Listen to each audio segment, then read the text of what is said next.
Today, we are diving into a theory that might just completely change how you see yourself, your choices, and, well, pretty much everyone around you.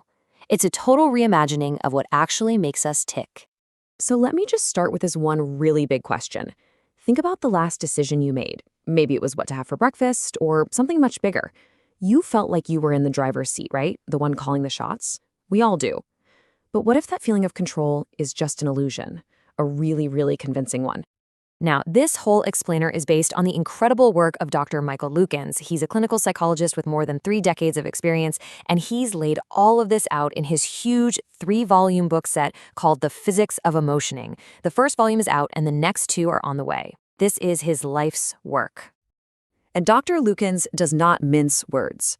This quote right here gets straight to the point. He doesn't just question free will, he says it's an illusion, something with zero scientific basis. This is a pretty radical place to start, and it's the foundation for everything we're about to get into. Okay, so to even begin to understand this new model, we first have to take apart the old one. You know, the blueprint of the mind that most of us have been carrying around our entire lives without even realizing it. For literally centuries, we've pictured our minds as this neat, top-down hierarchy. You have the rational mind, the thinker, sitting up top in the CEO's chair. The idea is that your thinking tells your feelings what to do, and then your feelings tell your body how to act. It's a simple, linear chain of command. But according to Dr. Lukens, that whole model is just plain wrong. So the big shift here is moving from that simple, one-way street to a totally unified, dynamic system. In this new model, thinking, feeling, and acting, they aren't a sequence. They're not steps 1, 2, and 3. They are completely linked, all moving together, all at the exact same time. Dr. Lukens has this perfect analogy to make it all make sense. Picture one of those 3 ball toys, where the balls are all connected by a band or a bar. You can't move just one ball. If you push one, the other 2 have to move with it. They are locked together. Well, that's our mind. Thinking, feeling, and acting are those 3 balls. They are one single, inseparable unit in motion. And here's the absolute kicker. Thinking is not the CEO. It's not giving the orders. It's just one of the 3 balls. It's an activity that happens right alongside feeling and acting. You know that little voice in your head, the one you think is weighing the pros and cons? According to this theory, that's just the sound the system is making as it's already moving in a direction it was always going to go. So you're probably wondering, if thinking isn't in charge, then what is? If free will is out the window, what's the force that's actually moving us? And that brings us to the absolute core concept of Dr. Lukens' work. He calls this force emotioning. And look, this isn't just about emotions like being happy or sad. Emotioning is way bigger. It's the fundamental biological force that drives all of our behavior. It's kind of like the engine and the GPS navigation system all rolled into one. And to show you just how fundamental we're talking about, the theory actually presents emotioning as the 5th force of the universe. Seriously. Just like gravity governs how planets move, emotioning is the force that governs the movement of all living things. It's the physics of life itself. And if we stick with that physics analogy, emotioning works a lot like gravity. It's this invisible force that's always acting on us. It pulls us toward things we find meaningful and desirable. It pushes us away from things we fear, and it makes us move against things that get in our way. Okay, the implications of this are just staggering. If we're all just being moved by this force, it completely flips our understanding of reality, our relationships, everything. So let's build on that physics analogy one more time. With gravity, the force is a function of mass. More mass, more gravity.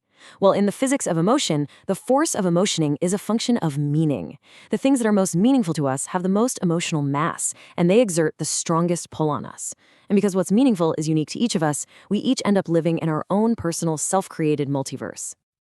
And what's in your personal multiverse? Well, everything. It's made up of your personal definitions for what a friend is or an enemy. It includes your identity, all your hopes, all your fears, your version of the past and the future. It's the value you assign to every single thing. It's the world built entirely by you, for you. And this right here is why we have so much conflict and connection. We literally do not live in the same world as the person standing next to us. When we argue, it's because the emotional mass in our separate multiverses is pulling us in totally different directions. And when we feel truly connected to someone, it's because, just for a moment, our multiverses have actually aligned. Now, I know what you might be thinking. This all sounds a little lonely, right? All of us just floating around in our own little determined universes. But the theory has this incredibly profound and hopeful side to it, something Dr. Lukens calls humanity's saving grace. He identifies this foundational meta-emotion he calls committed benevolent interest, or CBI for short. And what is CBI? In simple terms, it's pure love. But it's not a fuzzy romantic idea. It's a biological command, an innate, hardwired, caring interest that we have in and for each other as social animals. And the power of CBI is just immense. It's the biological source code for morality. It's our deepest, most fundamental drive for social connection. Dr. Lukens calls it the very grounding of our existence as humans. It is, quite literally, humanity's saving grace, the thing that keeps us from being completely self-serving creatures. So just think about what this really means. It means we don't choose to be good. Our logic doesn't make us moral. We are moved to be moral by the overwhelming force of emotioning, specifically by the massive gravitational pull of this committed benevolent interest. We are moral because we are biologically built to love and care for one another. And this final quote really brings it all home. Love isn't some high-minded virtue we should strive for. It's not an achievement. It's simply the biological bedrock of who we are as a species. It's our factory setting. So I'll leave you with this to think about.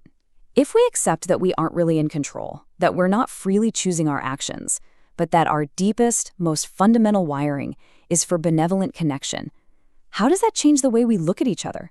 How does that change how we see conflict, disagreement, and maybe even forgiveness?